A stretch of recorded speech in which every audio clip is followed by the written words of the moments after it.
Olá a todos, estamos aqui no Colégio Nossa Senhora da Soledade para dar início ao primeiro café filosófico da nossa escola. Mas antes, gostaríamos de contar um pouco, brevemente, sobre a história desta escola. O Colégio Nossa Senhora da Soledade ele surge com a fundação da Casa Nossa Senhora da Soledade no dia 28 de outubro de 1739, pelo padre Gabriel Malagrida, missionário jesuíta italiano. Esta escola, ela integra a União Romana de Ordem Santa Úrsula, instituição internacional fundada em 1535 por Anja Merici, em Brescia, na Itália. A princípio, era um recolhimento para moças que queriam ingressar na vida religiosa. Esse recolhimento foi construído em anexo à Capela de Nossa Senhora da Soledade, já existente em 1711, num sítio fora da cidade chamado Queimado. E a partir de 1901, a casa foi dirigida pelas sucessivas prioras ursulinas que se dedicaram à obra educativa, inicialmente apenas para o curso primário, em 1896, e posteriormente, em 1909, que foi criada a classe Santa Ângela, mais tarde Escola Santa Ângela, uma escola gratuita para crianças carentes que existiu durante 65 anos.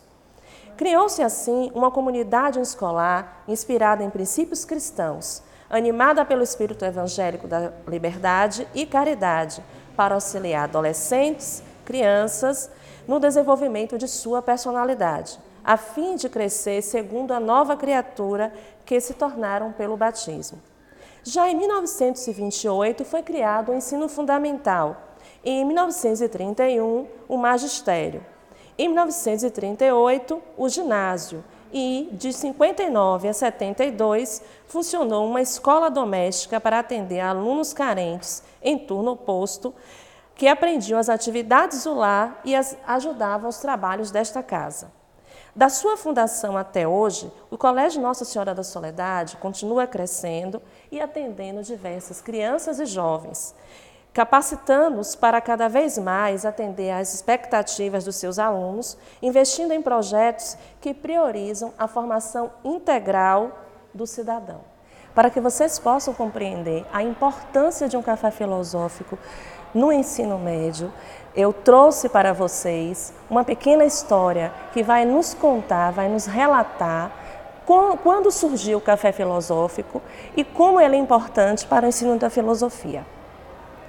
Desde que os gregos antigos começaram a se reunir ao redor da ágora, discutindo pequenas questões da vida cotidiana, a história do homem ocidental não foi mais a mesma.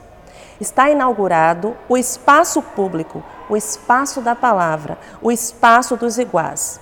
Está assinalada a liberdade do homem que pensa, que discursa, descobrindo que o mundo mítico é repleto de magia que envolve uma nuvem de misticismo. Como fruto desta ruptura, paulatinamente, surge a maior de todas as experiências da humanidade, o filosofar.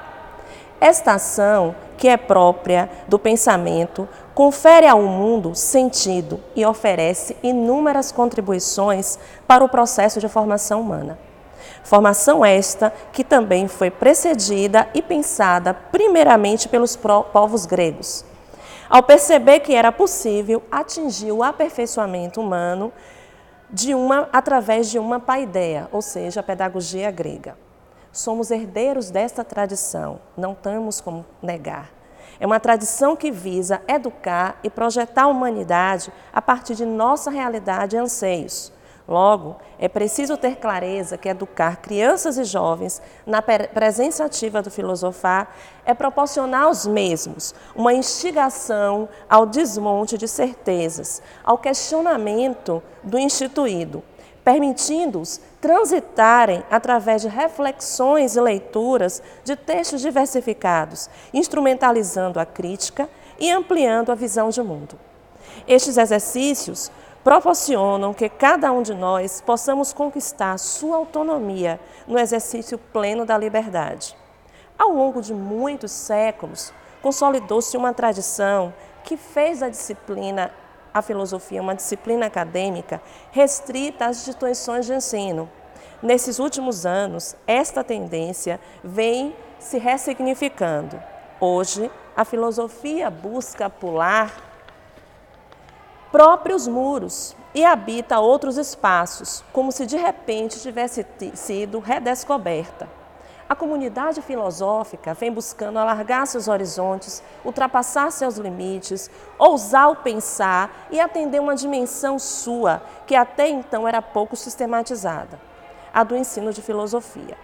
E isso se faz voltar ao espírito para a Lei 11.684, sancionada no dia 2 de junho de 2008, pelo excelentíssimo presidente da República em exercício, senhor José de Alencar, que modifica o artigo 36 da LDB, onde, no novo texto, obriga a instalação da filosofia e sociologia em todas as escolas que oferecem ensino médio. Em meio aos prós e contras, essa ação, que por sinal já era um fato, não tem como esquivar-se dessa problemática. Ao tentar compreender o ensino de filosofia no nível médio da educação básica, muitos preconceitos podem vir à tona por parte dos alunos, como também pela própria academia. Percebe-se que a filosofia não deveria estar a serviço de um doutrinamento ideológico, político, religioso, e nem tampouco atrelada ao engensamento do filosofar através de um currículo fechado. Ela é muito mais que isso. Ela é capaz de filosofar sua própria existência e importância. Mas o que será que poderemos fazer com que ela proceda mediante a profissionalização filosófica que já está instaurada na Academia de Filosofia, filósofos ou meros sofistas, e com isso se percute no ensino médio? Cabe aqui a nós mencionar que esta e outras disciplinas do programa obrigatório complementar do ensino médio ensina-se e exercita habilidades. Não se debruçam nem ensinar história da matemática, história da filosofia, história da física, história da biologia. Porém, a filosofia, para muitos professores, reproduzem alguns especialistas acadêmicos em filosofia, que impõem a história da filosofia, fazendo a exégese dos grandes filósofos como o próprio sentido do filosofar. Mesmo sabendo que muitas questões ao longo da história do homem foram e são problemas permeados pela filosofia, é preciso rever todas essas questões metodológicas, pelos quais o exercício do filosofar vem sendo difundido. Se ficarmos apenas com essas considerações e não aprofundarmos nessa problemática, à procura de caminhos, com certeza poderíamos dizer que todo o esforço feito pelos defensores da causa da inserção da filosofia no ensino médio foram esforços em vão. Por isso, uma das grandes preocupações é possibilitar aos nossos estudantes um momento significativo, ampliando experiências de sala de aula para que possam redescobrir o poder da filosofia, o poder do diálogo, o direito à palavra, tecer paralelos entre o senso comum, o saber científico e o saber filosófico, num clima de respeito mútuo e de responsabilidade com todos os seres pensantes. Sendo assim, a filosofia, ela busca conquistar seu espaço, tanto no campo político-institucional, como no plano de sua efetivação. Para a efetivação dessas competências e habilidades, sentimos a necessidade de realizar este projeto, o projeto do Café Filosófico. Esperamos que este seja o primeiro de muitos outros. Por quê? Porque iremos pretender colher os frutos através dessa prática educativa. Vejamos que a história originou o Café Filosófico, como também um modo como ele vem sendo articulado para atender essas demandas específicas do nosso estudante, pois estamos convictos que, se refletirmos e partilharmos as novidades do pensar, a forma epistemológica que vem sendo colocado conhecimento ao longo da história da humanidade, a ação docente ela vem cada vez mais possibilitando a todos os envolvidos, professores e estudantes, novos olhares para esta ação educativa, que apresentem todos os dias novas necessidades, novas leituras, novas reflexões, novos desafios. Inspirados na experiência não é, do primeiro café filosófico que aconteceu na Praça de Bastilha em 1992 e por outras experiências que muitas universidades vêm promovendo. Então, pensamos neste primeiro café filosófico do Colégio Nossa Senhora da Soledade, tendo como tema o amor, a amizade. Sabemos que ao longo da história da humanidade construímos novos conceitos e ressignificamos outros. E um desses conceitos que sempre vem sendo debatido é o amor. Sim, o amor. Ele nunca sai de moda, não é mesmo? Deste modo, é possível pensar a democratização do amor e da amizade? O amor e a amizade vêm passando por mudanças conceituais ao longo da história.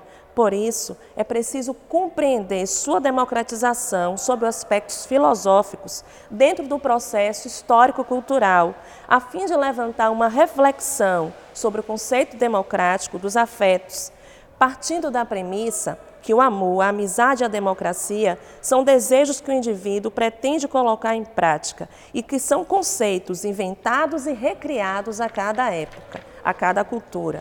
Sendo assim, faz-se necessário compreender as três vertentes do amor: o amor ágape, o amor eros e o amor filia, certo? Além disso, iremos debater também sobre o amor cortês. Era o amor que se dava no período da Idade Média. E, por fim, na contemporaneidade, nós percebemos, ao longo das relações, que vem surgindo um amor diferente, um amor efêmero, um amor frágil, que nós dizemos, segundo o conceito de Zygmunt Bauman, que é o amor líquido. Então, é com muito prazer e muita alegria que estamos iniciando este Café Filosófica, trazendo à luz discussões sobre o amor na perspectiva da Idade Antiga, Média e Contemporânea. Felicidade é sentir o cheiro dessa flor. Felicidade é saber que eu tenho seu amor. Felicidade é saber de verdade que a gente sente saudade quando não consegue se ver. Felicidade é no fim de semana curtir uma praia bacana, um pôr do sol de arrasar. Felicidade é viver na sua companhia. Felicidade é estar contigo todo dia. Felicidade é sentir o cheiro dessa flor. Felicidade é saber que eu tenho seu amor. Subi essa ladeira, vi o colégio, nunca tinha entrado, vindo aqui do Instituto Federal, aqui abaixo. Subi e não via vocês, enfim, vejo, e vai ser um prazer passar essa manhã, então, aqui. E aí a gente vai começar com uma música, justamente para a nossa fala, uma música que eu tentei tirar ontem, por favor, me perdoem, mas vamos ver se vocês conhecem e como é que a gente usa para falar o que vai falar. Vamos lá.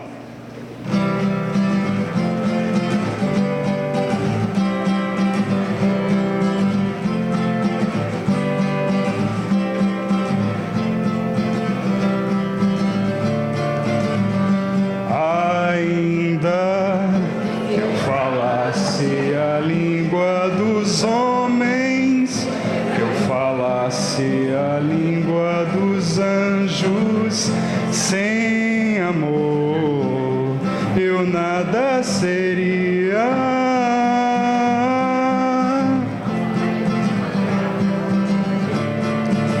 É só o amor, é só o amor que conhece o que é verdade. O amor é bom, não quero mal, não sente inveja, sim vai dar sim.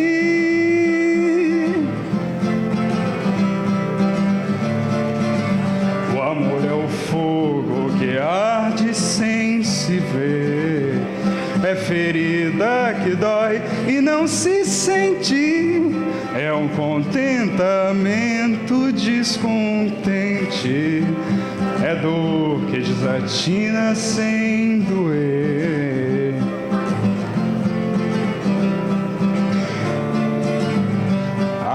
Ainda que eu falasse a língua dos homens, que eu falasse a língua dos anjos, sem amor eu nada seria.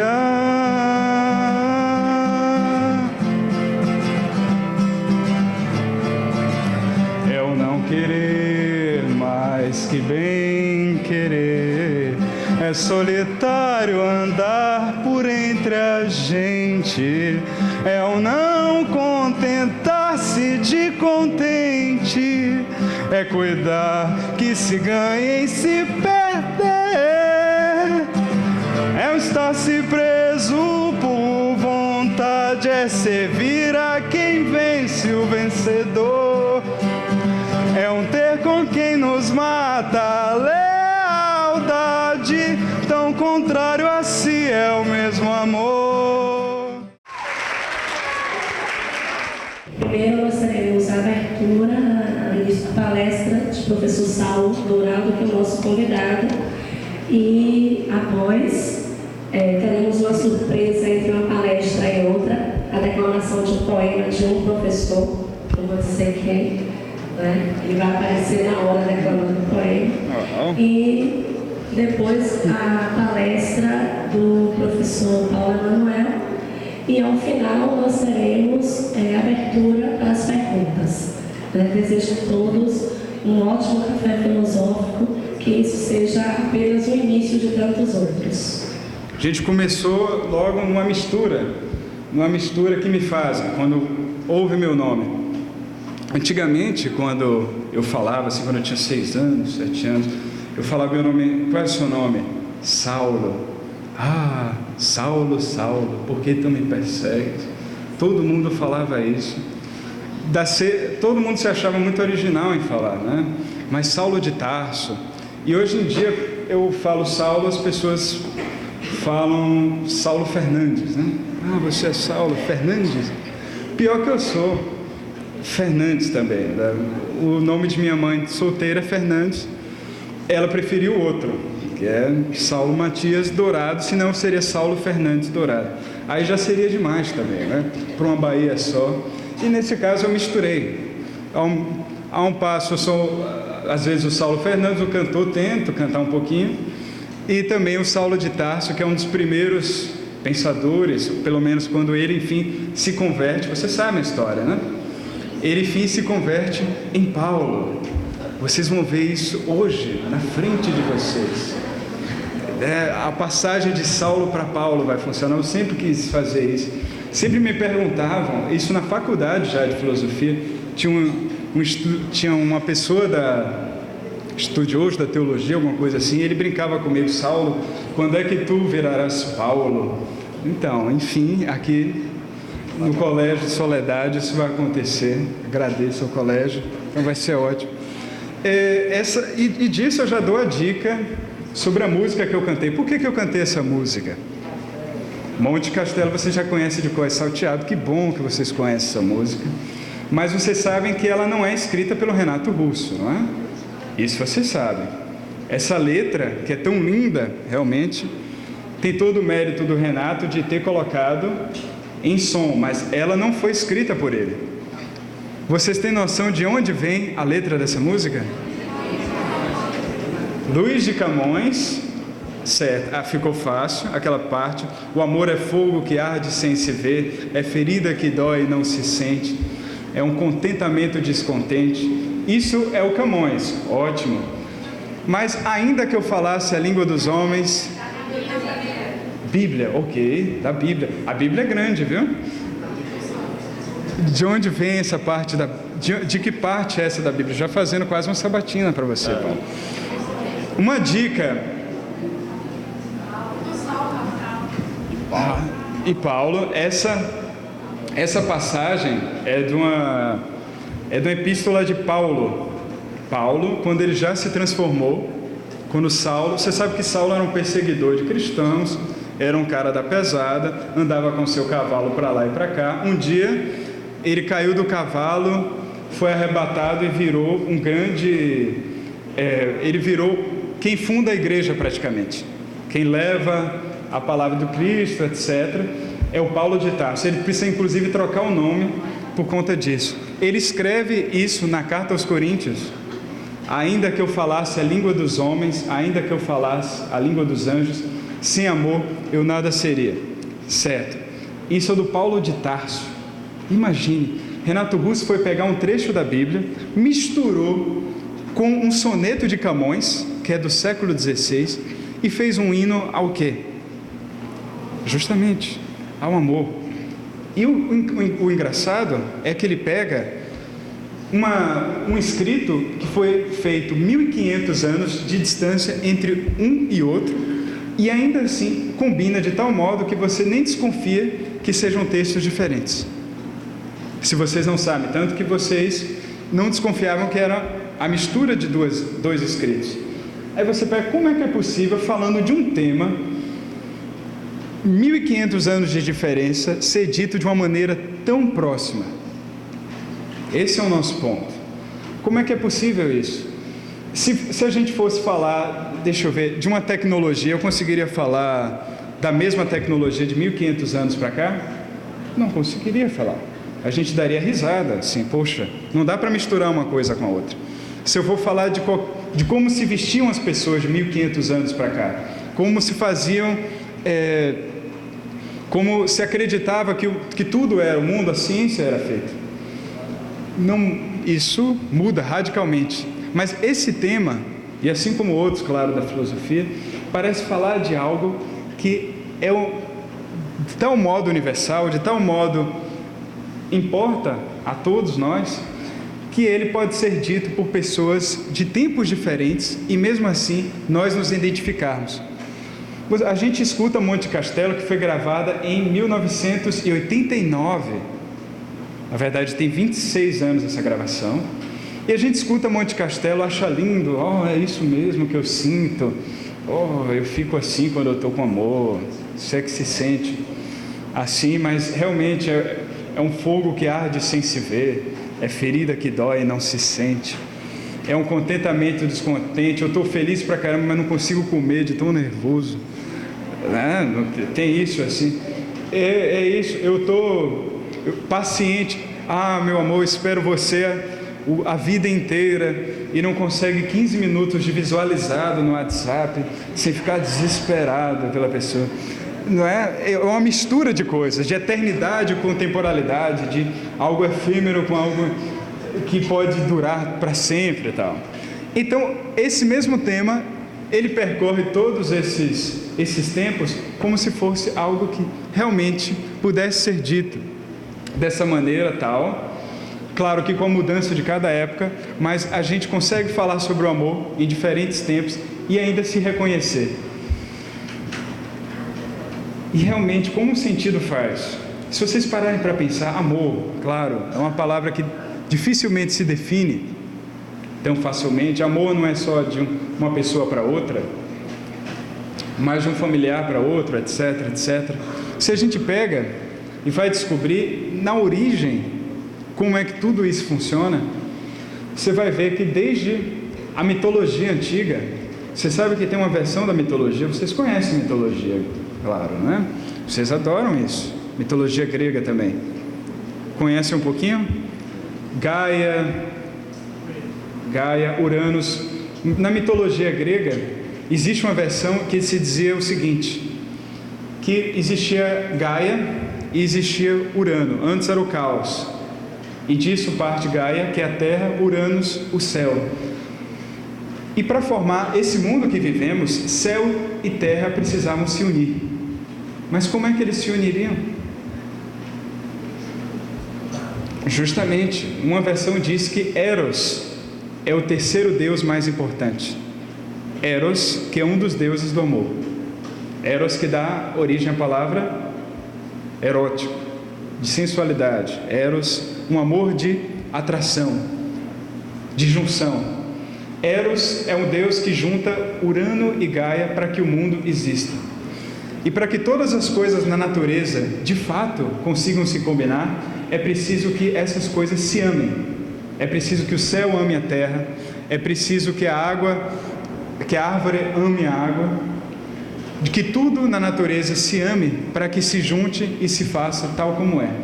Então, desde esse pensamento, é dito que o amor, na verdade, é a maneira como todas as coisas se atraem.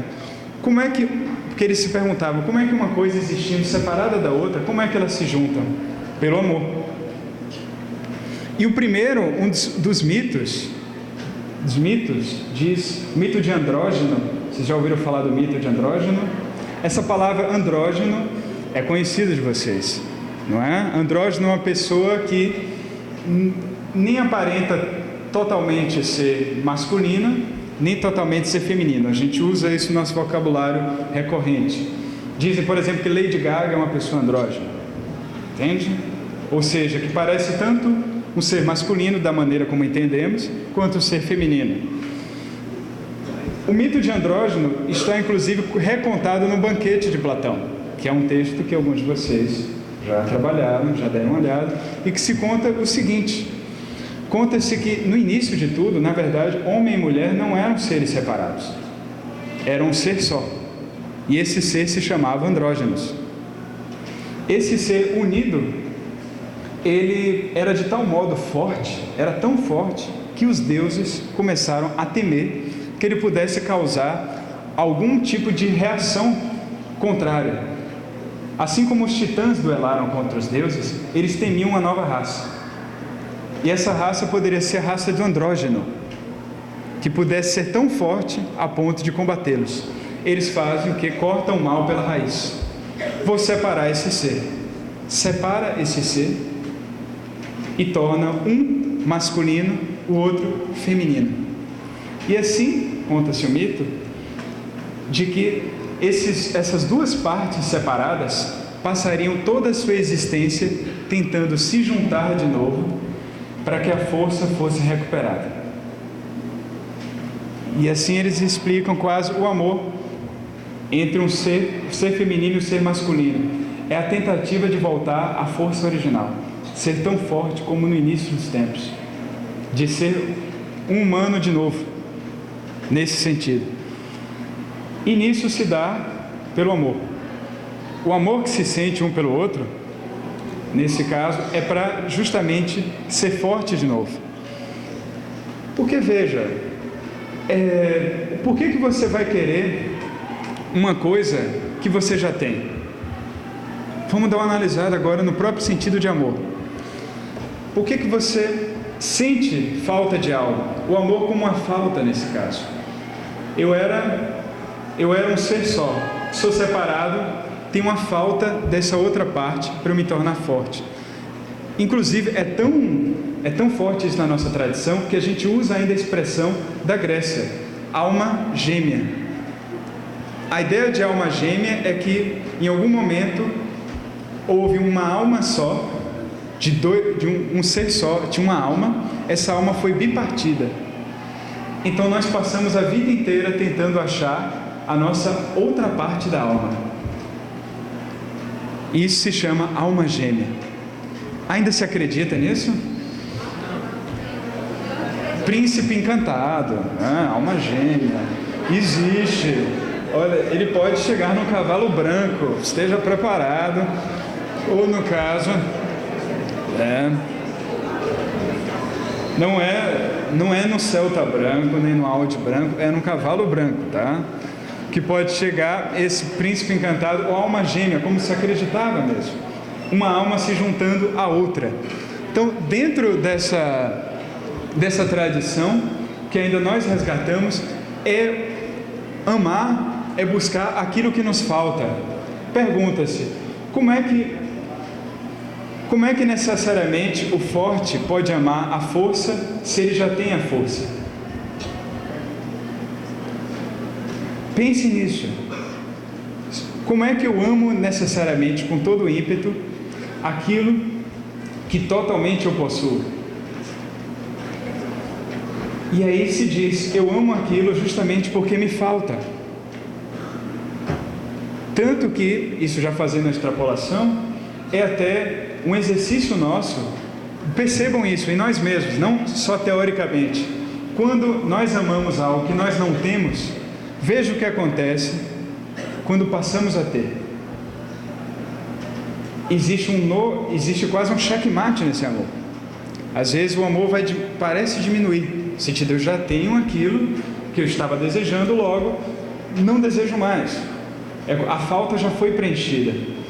E a gente pergunta junto com esse mito: será que então, assim que eu junto uma alma na outra, uma parte separada da outra, isso então o amor para de existir? É só outra etapa, mas a gente fica daqui a pouco para essa outra etapa. No ponto esse amor já para os gregos é aquilo que me falta, aquilo que eu estou buscando e que eu não tenho. Tanto que a própria filosofia, olha só, a própria filosofia o nome dela vem por conta disso. Filosofia, em grego. Sofia, vocês sabem, se tem uma Sofia por aí, parabéns. Sofia significa sabedoria. Sofia é a própria sabedoria, em grego. E philo é amor. Philo, em grego, é amor, ou um amor de amizade também, mas um amor. A filosofia é assim inaugurada no sentido de pessoas que reconhecem que não sabem e por isso vão passar a buscar a saber. O filósofo não é aquele que sabe, é aquele que ama a sabedoria. E se ele ama a sabedoria, é porque a sabedoria lhe falta. A gente ama tanto a sabedoria porque a gente não tem a sabedoria. Justamente é isso. Todo amor é a busca pela sabedoria. Por isso é um filósofo, não um sófos, não um sábio, mas aquele que ama e busca saber. Ama essa parte perdida. E no banquete, Platão, em que isso tudo é descrito, ele diz de uma maneira muito bonita. Ele fala o seguinte, que o amor, na verdade, ele diz que prefere outro mito, que o amor, tal como é essa busca, ele é filho da... Não vou adiantar, vai spoiler, peraí. Justamente, conta-se que riqueza, assim em grego, eu estou falando em português, riqueza, era o nome do Deus, ele teria dado uma festa, só que tinha uma mendiga na porta que não podia entrar, que era justamente pobreza. Ele faz uma tremenda festa, se encharca de vinho, porque os gregos gostavam muito de vinho, ele se embriaga e dorme no jardim. Nisso, pobreza pula a primeira cerca da história, ela pula ali, entra no próprio jardim desse homem e consegue ter amor com ele, e engravida de pobreza, pobreza engravida de riqueza. E ele disse que nasce justamente daí esse amor da filia. O amor nosso, na verdade, é uma mistura de penúria com plenitude. Ou seja, ele diz, o amor como o do filósofo, o amor como o do nosso, é a mistura de que eu, ao mesmo tempo, sou filho da riqueza, porque eu consigo saber o que é bom, o que é pleno, o que me tornaria maravilhoso, mas eu sou pobre o suficiente para não ter e buscar essa maravilha. Então, nesse sentido de amor, o sentido do filósofo de amor é aquele que eu sei o que é bom e posso buscar, mas eu ainda não tenho, e por isso eu vou ter que buscar. O amor, então, é o filho de um mendigo com um extremo nobre. Esse é o primeiro sentido. E dessa falta é que nos move. A falta nos move a preencher justamente essa falta. E, bom, a gente pode ir direto, olhando já como é que funciona isso na Grécia. Veja, logo depois surge todo um pensamento, isso é a base de tudo que a gente pensa, todo um pensamento que está completamente na nossa cultura, que é justamente a do amor, a ideia do amor, que entra com um sujeito que fala o seguinte, uma frase muito enigmática: ame o teu próximo como a ti mesmo. Nossa, que loucura é essa? Amar teu próximo como a ti mesmo. Quase tudo é amor. Um sujeito que deve estar um pouco fora do tom, um sujeito que diz: olha, o que é que eu faço se baterem na minha face? Ofereça outra face. Quando o sujeito está morrendo ali, porque um monte de gente colocou ele ali na cruz, ele fala: Pai, perdoa, eles não sabem o que fazem. Isso aí não tem sentido nenhum. Como é que isso está acontecendo? O que está acontecendo quando ele fala, inclusive, então, o mandamento máximo de tudo isso? Existe o primeiro mandamento, que ele coloca, que amar a Deus acima de todas as coisas, e o segundo, que chega ao nosso ponto crucial: ama teu próximo como a ti mesmo. Nossa, o que significa isso? E é tal ponto que depois um dos seus principais discípulos vai falar: ainda que eu falasse a língua dos homens, ou seja, todas as línguas do mundo, se eu falasse inglês, italiano, tudo, se eu soubesse todo o conhecimento do homem, e ainda que eu falasse a língua dos anjos, ou seja, eu tivesse extrema sabedoria, sem amor eu nada seria. O que significa esse amor mesmo? E aí veja, olha como vai para um polo oposto que eu vou colocar. Ama teu próximo como a ti mesmo. E esse amor, na verdade, existem traduções para a Bíblia que dizem que essa passagem significa assim: ainda sem caridade eu nada seria. O amor como caritas, no latim. Caritas como, na verdade, um amor de doação. Sem doar o meu amor, eu nada seria. Olha como a gente vai fazer esse paralelo. Ame a teu próximo como a ti mesmo. O que significa realmente essa expressão? Pare para pensar um pouco. Aí você vai falar: óbvio, amar o próximo como a mim mesmo é amar o próximo. Não é isso. Não é amar o próximo. O primeiro próximo que você tem que amar, para de fato amar o próximo, é quem? A si mesmo. O primeiro próximo é o si mesmo. Isso é uma interpretação de um filósofo contemporâneo chamado Kierkegaard, que já é do existencialismo. Aqui perto do século XX ele disse: na verdade, o primeiro a amar é a si mesmo, a tal ponto que eu transborde o meu amor para todos os outros. Eu só consigo transbordar esse amor se eu amo a mim mesmo. E o que está dito também nesse amor como caritas, como caridade, é que o amor só faz sentido se eu dou, se eu transbordo o meu amor. E aí é o oposto. Os gregos dizem: eu amo como falta. Olha só, nessa tradição, a cristã, que a gente coloca para toda a Idade Média, que vai depois desaguar nos trovadores, vai dar ali na Renascença, de toda essa ideia de amor, é que o amor só faz sentido não como falta, mas como transbordamento. Eu transbordo o meu amor a tal ponto que eu dou a outro. Então, nesse sentido, veja, eu só posso amar à medida em que eu tenho todo o amor e posso doar esse amor. Não existe amor solitário. O mandamento também não diz: ame a si mesmo, ponto. Só é possível amar a si mesmo também amando o outro. Faz sentido isso? Não? É verdade, né? Não é tão simples quanto parece. Parece bastante simples. Alguém quase te fala: ame aí, cara. Ame aí. Tá bom, é fácil, né? Tá falando, né? Deve ser facílimo. Mas justamente que no ato de doar esse amor é que eu me faço, justamente, à medida em que eu dou esse amor, é que eu me amo mais ainda. É um sinal de que eu me amo, o fato de eu amar o outro. E eu só consigo amar o outro na medida em que me amo. Tanto que, vamos colocar isso na prática. Quando você está se sentindo para baixo, assim, no sentido de que eu não valho nada, ninguém me ama, ninguém me quer, ninguém me chama de Baudelaire, esse é um poeminha do Antônio Maria, acontece o seguinte: acontece justamente o que você está pedindo, ninguém lhe ama mesmo. Assim.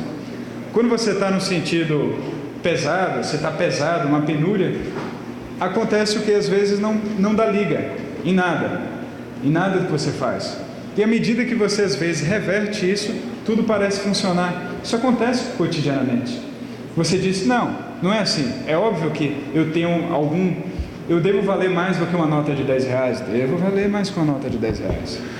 E assim, se coloca de tal modo para o mundo que parece que você imediatamente foi visto naquilo que você decidiu. Parece que as pessoas começam a olhar para você e ver aquilo mesmo que você está dizendo para si. De tal modo que isso reverbera imediatamente para o mundo. Então veja, justamente essa ideia é de que a partir de mim eu também amo o outro, e sem o outro eu não consigo amar. Dizem o seguinte, uma pessoa totalmente autossuficiente, ela não ama como o homem ama. Dizem até que os deuses olímpicos, eles não amavam como nós amamos, porque eles não dependem do outro. Se você ama uma coisa, um objeto, que está nesse momento sobre sua cama, que risco você corre de fato de que esse amor seja extinto? Só se alguém, porventura, um acidente muito grande, tirar aquele objeto de lá. Mas isso dificilmente vai acontecer. Se você ama uma profissão, uma carreira, você pode, de tal modo, a seu próprio esforço, fazer com que esse amor cresça e você cresça nessa carreira. Se você se desenvolve na sua carreira, quem é que de fato vai lhe tirar desse amor? Ninguém. É só você se dedicar. Você não depende de outra pessoa, senão de si mesmo. Vocês, inclusive, estariam numa boa idade já para escolher as pessoas que vão passar toda a vida com vocês. Não é? Não. Por favor, não. Mudou totalmente isso. Mudou. Nós temos a liberdade de escolher totalmente.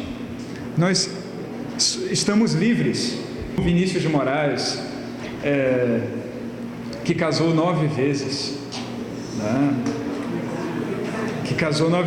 Ele diz, de tudo ao meu amor serei atento, antes e com tal zelo sempre tanto, que mesmo em face do maior encanto, dele se encante mais meu pensamento.